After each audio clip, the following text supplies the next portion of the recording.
Oke, selamat pagi sahabat baru. Saya Dr. Beni Ciptaan, STP, spesialis forensik dan mediko legal. Nah, saya dokter forensik di rumah sakit ini. Kita akan membahas sedikit tentang visum et repertum. Apa itu visum, bagaimana prosedurnya, dan bagaimana pembiayaannya. Untuk lebih jelas lagi, kita simak videonya sampai selesai. Jangan dilewat-lewatin ya teman-teman sahabat baru. Terima kasih, selamat menonton.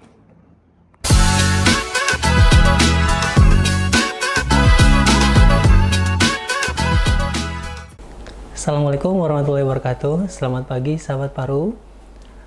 Salam sejahtera bagi kita semua. Kembali lagi bersama kami di obrolan seputar kesehatan sahabat paru bersama tim PKRS Rumah Sakit Paru Provinsi Jawa Barat. Baik sahabat paru, hari ini saya orkes yang ketiga kali nih. Hari ini kita bersama Dr. Beni Ciptawan, STP, spesialis forensik dan mediko legal. Ya. Baik, selamat pagi dokter. Pagi. Bagaimana kabarnya hari ini dok? Puji Tuhan, sehat. Alhamdulillah. Baik, sahabat paru, hari ini hari Kamis tanggal 17 April 2025.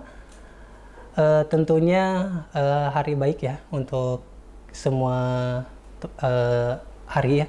Jadi teman-teman sahabat paru, pada kesempatan ini mungkin penasaran nih sahabat paru, kita datangkan dokter spesialis forensik dan mediko legal. Nah, tentunya akhir-akhir berita-berita di media sosial dan berita-berita televisi tentunya di dunia kesehatan sedang tidak baik-baik saja ya dok ya. Termasuk ada informasi berita mengenai pemukulan tenaga kesehatan, kemudian tindakan asusila oleh tenaga medis itu ya dok ya. Tentunya ada korban ya dok ya. Bagaimana dok untuk tindak lanjutnya? Nanti kita akan berbicara mengenai topik tentang apa itu visum, pemeriksaan visum, kemudian kapan kita melakukan visum. Baik. Kami persilakan pada dokter untuk menjelaskan lebih detail mengenai apa itu visum, kemudian kapan sih kita melakukan pemeriksaan visum dok, seperti itu dok. Oke, baik, terima kasih. Pagi ini sahabat paru kita akan berbicara tentang visum, akan dikaitkan dengan masalah-masalah yang belakangan ini banyak muncul di media sosial. Tadi seperti yang sudah disampaikan oleh host kita, tentang pemukulan tenaga kesehatan, terus tentang tindakan asusila yang dilakukan tenaga kesehatan terhadap pasien ataupun terhadap keluarga pasien, kan begitu. Nah, semua ini bisa kita sebut menjadi suatu masalah hukum atau korban-korban ini bisa melaporkan ke kepolisian untuk dilakukan proses lebih lanjut. Nanti kepolisian akan mengeluarkan yang namanya surat permintaan visum et repertum kepada seorang dokter atau kepada dokter ahli lainnya begitu. Oh, seperti itu. Jadi kalau tadi pada kasus kekerasan terhadap tenaga kesehatan, pemukulan, nah itu si tenaga kesehatan itu berhak untuk melaporkan segera begitu. Nah, mereka laporkan. Contoh di rumah sakit yang ada baru-baru ini, security-nya yang dipukuli oleh keluarga pasien. Nah ini ya, kan tenaga kesehatan, tenaga lainnya ini di rumah sakit ya. Nah itu kan kasusnya lanjut, bahwasanya si korban melaporkan ke pihak berwajib sehingga dilakukan pemeriksaan untuk visum et repertum. Nah begitu juga kasus yang lagi hangat yang di Bandung ya, kita tidak membahas tentang dokternya tapi tentang korbannya. Ya, nah betul, korban itu anak dari pasien, sehingga korban merasakan sesuatu ada yang aneh pada dirinya setelah pengambilan darah, kan begitu. Betul. Nah akhirnya dia melaporkan ke pihak kepolisian dan ditindaklanjutin dengan dilakukan pemeriksaan visum et repertum. Nah tahapannya itu sebelum kita masuk tentang visum lebih luas, kita harus tahu dulu apa sih itu visum. Nah gitu. itu dok, betul. Nah visum itu kalau dari bahasa Sanskertanya itu visai reperta, melihat dan melaporkan, katanya seperti itu. Nah, jadi setiap dokter yang melakukan pemeriksaan itu kalau sudah dimintakan visum et repertum oleh si penyidik, nah itu wajib membuat visum et repertumnya. Karena kita melihat dari hasil dari tindak pidana itu, terus kita membuatkan surat keterangan tertulis, Betul, Dok. jawaban dari permintaan visum tadi itu mengenai apa yang kita periksa, baik itu korban hidup ataupun korban mati, begitu. Jadi sesuai dengan keilmuan dokternya pastinya dan di bawah sumpah. Nah, karena ini permintaan visum, makanya itu untuk kepentingan peradilan. Oh, peradilan. Nah, jadi tahapannya si korban itu wajib melapor dulu ke kepolisian. Nah, kepolisian akan membuat surat permintaan visum et repertum kepada rumah sakit yang melakukan pelayanan tersebut. Betul, Dok. Setelah itu baru tim rumah sakit melakukan pemeriksaan, baru membuatkan visum et repertumnya, begitu. Jadi tahapannya itu ya nggak panjang sih kalau menurut saya. Jadi untuk sahabat baru sekalian, kalau misalnya menjadi korban tindak pidana, misal kekerasan fisik atau kekerasan seksual, itu jangan ragu-ragu, langsung lapor aja ke penyidik, Iya, Dok. begitu. Atau kalaupun misalnya rumahnya jauh ke kantor kepolisian, boleh langsung ke fasilitas kesehatan terdekat, misal ke puskesmas, ke rumah sakit, untuk melakukan pemeriksaan terlebih dahulu. Begitu, sehingga nanti sudah terdokumentasi semua luka-lukanya di mana aja. Misal kalau korban pemerkosaan bisa ditemukan adanya sperma, nah itu tidak terlewatkan. Oh, seperti itu. Nah, kalau misalnya kita menunggu lapor ke polisi dulu baru kita ke rumah sakit, misal nih kalau lukanya itu hanya bekas tampar nih, Iya, Dok. ya itu dia melapor 2 hari berikutnya itu udah hilang, nggak ada bekas gitu. Jadi kan tidak akan membuat terang suatu perkara visumnya. Berarti ketika ada kejadian, sebaiknya memang harus segera dilaporkan dulu ya, Dok. Segera laporkan, segera ke rumah sakit atau ke fasilitas kesehatan, sehingga terdokumentasikan semua hasil dari tindak pidana itu. Begitu. Oh iya, baik, Dok. Baik. Gitu. Jadi memang di dunia kesehatan ini saat ini kita menjadi sorotan ya. Iya, Dok. Ada masalah tindakan asusila, ada masalah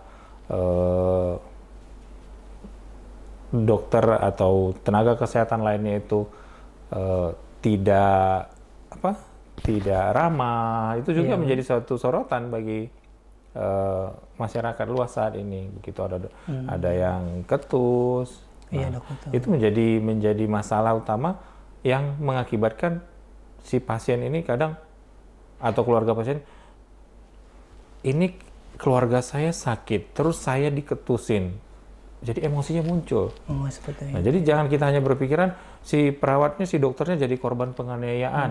Lah, orang lain yang sedang sakit terus keluarganya mendampingi, terus kita tidak maksimal melakukan pelayanan, otomatis dong emosi nih. Iya, Dok, betul. Ya kita bayangkan diri kita nih, kita lagi menjaga keluarga kita yang sakit, tapi pihak rumah sakit melalui perawatnya, tadi security-nya atau dokternya tidak memberikan keterangan yang seperti yang diinginkan oleh si pasien. Misal nanya tentang detail penyakitnya, itu hak pasien loh, hak keluarga pasien untuk mengetahui bagaimana sakitnya, bagaimana tindak lanjutnya, bagaimana prognosisnya. Ini hak keluarga pasien dan hak pasien. Betul, Dok. Nah, saat itu tidak tersampaikan karena kita jutek, ya otomatis dong dia marah, Iya, betul. otomatis dia emosi. Nah, tapi memang tidak dibenarkan yang namanya emosi apapun tidak dibenarkan dilakukan tindakan kekerasan fisik, begitu. Baik, Dok. Untuk visum itu sendiri, Dok, ketika ada kejadian tuh kemudian melapor. Nah, misalkan untuk proses pemeriksaan visum ini kira-kira butuh waktu berapa lama, Dok? Dalam dokter di bagian apakah memang sesuai dengan misal area pemukulannya di mana, detailnya seperti apa tuh, Dok? Pemeriksaan langsung ke korbannya seperti itu, Dok? Bisa dijabarkan, Dok? Baik, kalau untuk korban kekerasan fisik, Betul, Dok. itu kan kompetensinya itu kompetensi 4 untuk dokter umum di IGD. Jadi itu cukup di ranah dokter umum untuk melakukan pemeriksaan dari kepala sampai ke ujung kaki, atau kita sebutnya head to toe begitu ya. Jadi dilakukan pemeriksaan oleh dokter IGD. Misal nih korban ini dicekek nih, gitu ya. Nah itu harus terdeskripsikan memar yang ada di leher itu sebagaimana mestinya, sebagaimana adanya itu harus tertuang di rekam medisnya. Jadi jangan dikurang-kurangi begitu, jangan juga dilebihkan. Apa yang dilihat oleh dokternya lukanya itu yang harus dituangkan, sehingga nanti penyidik juga saat melakukan mengumpulkan alat bukti, mereka melihat, oh ya ini gambaran luka yang ada di visumnya sesuai dengan keterangan si pelaku. Memang saya melakukan tindakan mencekik dia begitu. Jadi jangan nanti pula visum yang kita buat bertentangan dengan hasil penyidikan si penyidik. Begitu. Jadi memang harus sesegera mungkin ya dok ya, biar tergambarkan jelas ya dok ya pada saat pemeriksaan di awal. Nah untuk kan tadi dok pada saat kita melapor ke rumah sakit atau ke vaskes tertentu mungkin kan ada tadi apa yang disampaikan oleh dokter head to toe ya dok ya. Nah setelah, apakah hanya cukup sebatas itu atau memang visum itu lebih luas lagi dok? Misalkan kasus yang asusila seperti itu dok, bagaimana? Atau seksual kan perlu adanya asesmen yang memang satu secara subjektif juga, mungkin kita sebagai tim ya mungkin dok, ada tim untuk menggali bagaimana caranya ini betul atau tidak sinkron dengan subjeknya ataupun objeknya secara fisiknya memang seperti itu seperti apa tuh dok? Oke, jadi kalau misalnya pada korban kekerasan seksual, betul, itu untuk rumah sakit yang sudah memiliki fasilitas pelayanan terpadu, betul, namanya pusat pelayanan terpadu, itu tidak hanya berfokus pada daerah, maaf nih, ya, daerah kemaluannya. Memang awal dia datang itu menjadi fokus utama kita, melihat benar nggak ada trauma, benar ada nggak luka lecet lainnya, ada nggak selaput darahnya yang robek, kan begitu. Nah itu fokus utama. Tapi begitu sudah ditangani itu, kita masuk ke yang tadi saya sebutkan, pusat pelayanan terpadu. Nah namanya pelayanan terpadu, kita nggak fokus pada itu lagi. Itu tadi sudah kita masuk ke misal psikolog klinis. Nah kita akan menilai nih keadaan psikologi seorang korban ini. Setelah terjadi kejadian itu bagaimana psikologinya, gitu. Nah misal kalau dia ternyata saat dilakukan pemeriksaan ada perdarahan hebat, nah itu kita kan konsulkan. Kalau memang masih usia anak, kita konsultan ke dokter bedah anak. Terus kita konsulkan ke dokter kandungan, begitu. Jadi memang benar-benar pelayanan itu komprehensif, gitu. Jadi nggak hanya fokus untuk, oh dia korban pemerkosaan, kita fokus hanya mencari alat bukti, membuatkan alat bukti, tidak. Tapi menangani dia ini sampai psikologinya juga kita tangani, begitu. Nah untuk kembali lagi dok, untuk hasil mungkin ada hasil visum itu sendiri bagaimana dok? Hasil berapa ketika datang apakah langsung keluar dengan hasilnya seperti ini dan harus sampai apa memang ada pendampingan dari tim kepolisian atau bagaimana Pak? Seperti itu. Sesuai dengan alurnya, permintaan visum itu bersamaan dengan pasiennya, dengan korbannya datang ke fasilitas kesehatan. Itu alur resminya, bukan begitu ya. Jadi korban datang, surat permintaan visum juga datang bareng dengan penyidiknya. Nah, korban dilakukan pemeriksaan. Setelah dilakukan pemeriksaan, berkas akan dilakukan penelaahan. Ditelaah, dibuatkan visumnya. Kalau di kita itu maksimalnya 5 hari kerja untuk jadinya 1 lembar visum repertum. Nah, itu akan diberikan ke penyidik, bukan ke keluarga, karena visum repertum itu yang berhak menerima cuma penyidik. Oh, penyidik dong. Begitu. Jadi memang masyarakat atau sahabat paru jangan salah persepsi. Saya mau visum nih, nggak bawa surat permintaan, ya polisinya nggak bawa surat permintaan visum ya, kita nggak bisa proses visumnya, tapi pemeriksaan tetap dilakukan. Tetap dilakukan. Nah, misal 2 hari yang lalu saya bawa surat permintaan visum bersama penyidiknya ke rumah sakit. Sekarang saya ingin memintakan hasil visumnya, kata si korbannya. Ya nggak boleh juga. Memang hasil visum itu hanya boleh kita berikan ke penyidik. Karena yang berhak meminta visum juga cuma penyidik, begitu.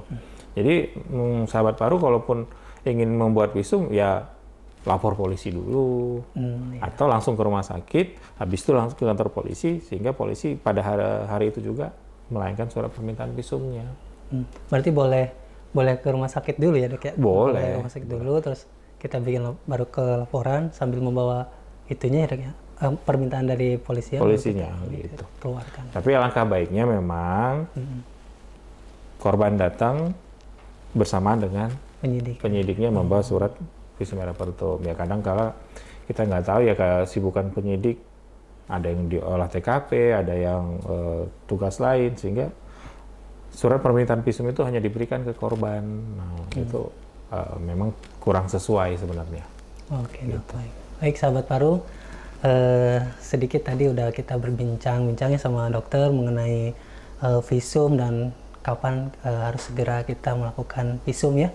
Jadi sahabat Paru, jangan sungkan-sungkan barangkali ada korban, baik itu tetangga dan lain-lain ya, atau tenaga kesehatan, baik itu perawat, bidan, tenaga kesehatan yang lainnya, barangkali ada yang perlu ditanyakan, silakan nanti teman-teman bisa langsung menghubungi WA Center dari Rumah Sakit Paru ya. Nanti kita akan tampilkan ya. Baik dok, kembali lagi ke mengenai visum dok, dan kalau visum itu dok, saya izin tanya dok, perbedaan dengan otopsi dok? Saya agak memang sedikitnya tahu, mungkin masyarakat atau sahabat baru perlu membedakan gitu dok, bagaimana dua hal tersebut. Baik, terima kasih. Visum aeropertum itu hasil dari pemeriksaan. Kita lakukan pemeriksaan, surat permintaan visumnya sudah ada, keluarlah visumnya. Baik itu korban hidup, tadi seperti definisi saya sampaikan kan, baik korban hidup atau korban mati kan begitu. Nah kalau korban mati, pemeriksaannya namanya otopsi. Otopsi itu terdiri dari pemeriksaan luar dan pemeriksaan dalam. Nah itu otopsi. Jadi pemeriksaan luar ya kita periksa mulai dari kepala sampai ujung kaki si jenazah. Setelah itu kita tulis misal luka-luka di mana saja, baru luka-luka tersebut bisa mengakibatkan kematian atau tidak, kita otopsi dia, kita buka. Berarti yang menyebabkan meninggal. Nah kita buka, kita lihat, oh ternyata benar luka tusuk yang tadi di dada kiri itu tembus ke jantung misal. Nah itulah penyebab kematiannya kan begitu. Jadi otopsi itu tindakan pemeriksaan luar dan pemeriksaan dalam terhadap jenazah itu disebut otopsi. Hasilnya, laporannya itu namanya visum aeropertum. Tapi visum aeropertum otopsi. Oh, gitu. Kalau tadi visum aeropertum hasil pemeriksaan korban hidup. Nah ini otopsi itu korban mati. Gitu. Jadi hasilnya sama, visum pemeriksaannya berbeda. Jadi kita forensik itu ada forensik klinis namanya, ada forensik patologis. Klinis ini untuk korban-korban hidup, terus patologis ini untuk korban-korban mati. Gitu. Jadi ya seperti itulah visum. Di dalam visum itu dok kan ada misalkan ketika ada kasus pemukulan gitu kan, sehingga menyebabkan cedera pada tulang. Baik dok. Pertanyaan yang tadi ya dok ya, mengenai kan ada ketika ada kasus pemukulan kemudian mencederai daerah-daerah organ-organ tertentu, misalkan daerah paru-paru nih, misalkan ada iga seperti itu sampai dengan patah seperti itu. Nah tentunya kan harus ada bukti hasil rongsen, nah rongsen ya dok ya, radiologi tambahan. Nah itu juga bagian dari melengkapi visum atau bagaimana dok? Atau memang hanya bisa dilihat dengan kasat mata pemeriksa gitu dok, bagaimana itu dok? Ya pastinya dokter forensik bukan itu ya, bukan cenayang yang bisa melihat oh tembus, oh ini patah gitu enggak ya. Jadi kalau misalnya korban hidup nih, kita berbicara tentang korban hidup, dia dipukul mungkin pakai kayu yang cukup besar di bagian dada. Betul. Terus ada fraktur nih kostanya kan begitu. Nah, secara kasat mata atau maksud saya secara begitu kita buka, kita melihat dadanya, kita langsung bisa melihat, oh ini kemungkinan besar fraktur nih. Iya betul. Dari mana kita melihat ini ada fraktur? Ada nanti yang ada jejas di atas dari si tulangnya itu ada memar. Betul. Terus ada kayak cekungan. Nah, jadi setelah kita melihat, oh ini kemungkinan fraktur nih, kita lakukan perabaan. Atau kalau di kita kan disebutnya palpasi ya, kita raba, oh iya ada krepitasi. Nah, oh iya ini udah kemungkinan besar patah nih. Iya. Nah, karena kita ini pada korban hidup, betul loh, harus ada pendukungnya, namanya radiologi. Gitu. Jadi ronsen torak untuk memastikan yang ada di pikiran si dokter pemeriksa tadi. Oh, iya. Dari inspeksi, palpasi, dokter menyatakan kemungkinan besar fraktur. Nah, dokter menganjurkan untuk radiologi. Ronsen torak dilihat ternyata kostanya patah kan begitu. Nah, itu harus kita masukkan di visum repertumnya. Nah, nanti di bagian visum repertum itu ada namanya pemeriksaan penunjang. Pemeriksaan penunjang dilakukan foto ronsen pada dada dengan hasil ditemukannya patah tulang iga keberapa, kanan atau kiri, itu harus dituangkan di situ. Sehingga di kesimpulan dari visum itu sendiri kita bisa cantumkan bahwasanya hasil dari trauma yang diderita oleh si korban ini, betul, ya ada luka memar, ada patah tulang, begitu. Sehingga penyidik dan hakim bisa berpedoman pada hasil visum kita untuk menentukan mau diberikan sanksi pasal berapa nih hukumannya nih ke pelaku gitu. Oh ya seperti itu ya dok. Apakah 352, 351 ya itu ke penyidik dan hakim lah yang menentukan begitu ya. Baik dokter. Baik sahabat baru, untuk nanti barangkali ada yang mau bertanya, sahabat baru bisa langsung kunjungi di Instagram kami di Rumah Sakit Paru Sidawangi, bisa langsung DM atau bisa langsung ke PKRS Rumah Sakit Sidawangi. Ya, lanjut dok, untuk selanjutnya dok, kan visum ini tadi yang sudah disampaikan oleh dokter itu tentunya setiap kasus tuh pasti membutuhkan waktu yang lama ya dok, dari waktu berbeda-beda ya. Dan memang harus sabar ya untuk korban gitu dok.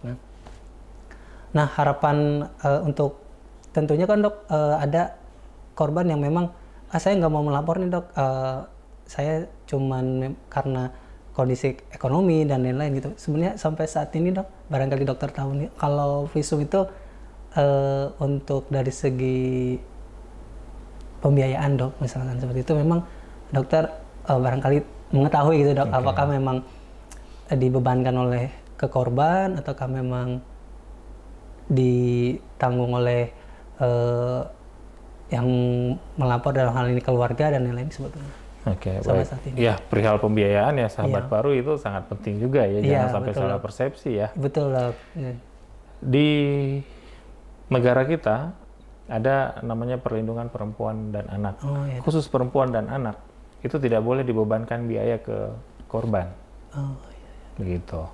Jadi itu ada, kalau misalnya kita di Rumah Sakit Paru ini kita sudah melakukan MOU dengan dinas terkait tentang perlindungan perempuan dan anak. Nah, mereka akan bayarkan ke rumah sakit sesuai dengan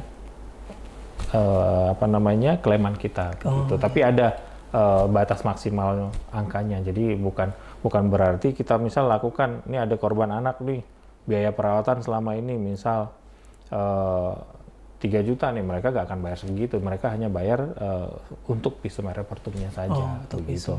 Nah, biayanya dari mana ya? Pemerintah provinsi yang biayai gitu nantinya. Gitu. Tapi memang masih